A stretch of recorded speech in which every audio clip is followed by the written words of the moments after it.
Hello, and welcome to the Investing on the Go podcast, brought to you by FundCalibre. I'm Chris Sarley, and joining me today is Laura Bottega, Managing Director and Lead Portfolio Specialist on the elite-rated Morgan Stanley Global Brands Fund. Thank you very much for joining us today, Laura. Thank you. Laura, could we start by maybe you telling us what a typical working day or week is like in your role? Sure. Well, I'm the Lead Portfolio Specialist for Global Brands and other funds managed by the International Equity team. So a typical day for me is probably attending an investment meeting to understand any recent news on any of the stocks in the portfolio. I'll also be meeting with clients, often around the world, to update them on our performance and better understand their needs. I might also be working with internal functions like marketing or distribution to develop interesting content on topics like quality or sustainable compounders for our clients. Markets evolve, so every day is different. That's what I love about this role. The Global Brands Fund, as the name suggests, invests in companies with global brands. There are millions of brands in the world, though, so many to choose from. So what something special that you look for? What's that thing that stands out when you're selecting companies for this fund that says, we must own this fund? That's a really good question, and we get that a lot. Our investment approach is really much broader than just the notion of powerful brands. We're aiming for capital growth and earnings visibility and downside protection. The label Global Brands is really shorthand for a focus on intangible assets. So they could be brands, but they could also be licenses or network effects. We think strong intangibles, which are hard to copy, can underpin great companies. We're trying to find companies with high returns on capital, strong profits, strong balance sheets, and they have to pay a dividend. That's something special you ask about. It's pricing power. Ideally, the combination of pricing power and recurring revenues. The point of all of this is we think these type of companies are more likely to deliver reliable earnings over the long term. Environmental, social and governance issues have long been part of the process. Two of the top 10 holdings in the fund are Unilever and Coca-Cola, and they're core partners of the new Plastics Economy Initiative. Plastics have really grabbed the imagination of the public in recent years, and it's really a hot topic globally now. Do you find you're spending a lot more time engaging with companies on this particular issue, and if so, how? Yes, we do. I couldn't agree more. Today's more complex world demands that PMs operate with a more holistic mindset.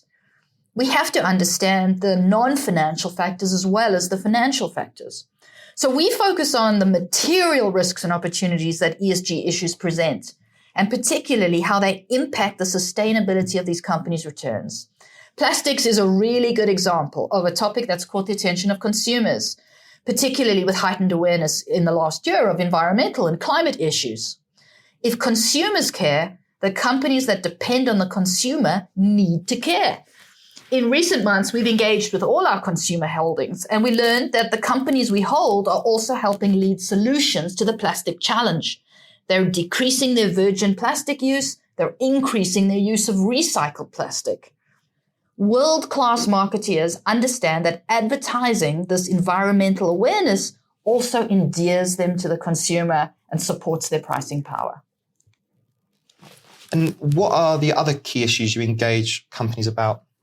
So many. We think it's important as fundamental active managers to focus on what's really relevant and material for the stock or sector in question. So we'll probe data privacy and security for our software companies, or product quality for our medtech companies. In consumer space, issues that could materially damage a brand's reputation matter, especially given the speed of social media. We're constantly on the lookout for opportunities to those companies that can demonstrate agile management, have good capital allocation, and a healthy awareness that being on the right side of the issue could separate them from the competition. Across sectors, though, we really care about pay. Executive incentives remain a key governance issue. And we recently introduced a formalized pay X-ray, which allows us to more easily compare company incentive schemes and be even more active in our engagement with companies. One of your top 10 holdings is intriguing on two counts, really. Philip Morris, firstly, how does a tobacco company pass muster in terms of ESG? And secondly, given how there is no sort of advertising of cigarettes in many countries anymore, how does this company fit in a global brand fund today? We're very clear we're not approaching ESG from a moral perspective. We're looking for companies which exhibit high and sustainable returns on capital. And for those clients who don't want to hold tobacco, our team offers a portfolio that excludes it. In Global Brands, Philip Morris is the leader in next-generation reduced harm technology, helping drive the consumer towards a smokeless future. The lack of advertising in the industry tends to play to the benefit of incumbents like PMI. Another of your holdings is Microsoft. Amazon and Google have recently announced that they are launching Stadia, a new online gaming service. Microsoft CEO doesn't think this is a risk for Xbox at the moment. Do you agree? And how do you monitor new potential risks like this? Well, longer term, this is an interesting development to keep an eye on. Users will be able to download each game, and Google would be a store for games. That raises a question for the console business, but it's useful to keep this in context. Gaming is a very small part of Microsoft's very successful business. We think just 3 to 4% of gross profits, Xbox less than that. So it's the role of each of our PMs to be deeply knowledgeable about industry developments and attuned to any such disruptive forces, including competition. We do this by talking to management and competitor and supplier management and tracking their news through broker research. We also keep an eye on non-traditional sources of information, such as AI-generated web scrapes, to really know our companies. Thank you very much for your time today, Laura. I'm Chris Sarley, and if you'd like more information on the Investing on the Go podcast, please subscribe to FundCalibre. Please remember, we've been discussing individual stocks to bring investing to life for you. It's not a recommendation to buy or sell. The fund may or may not still hold these stocks at your time of listening.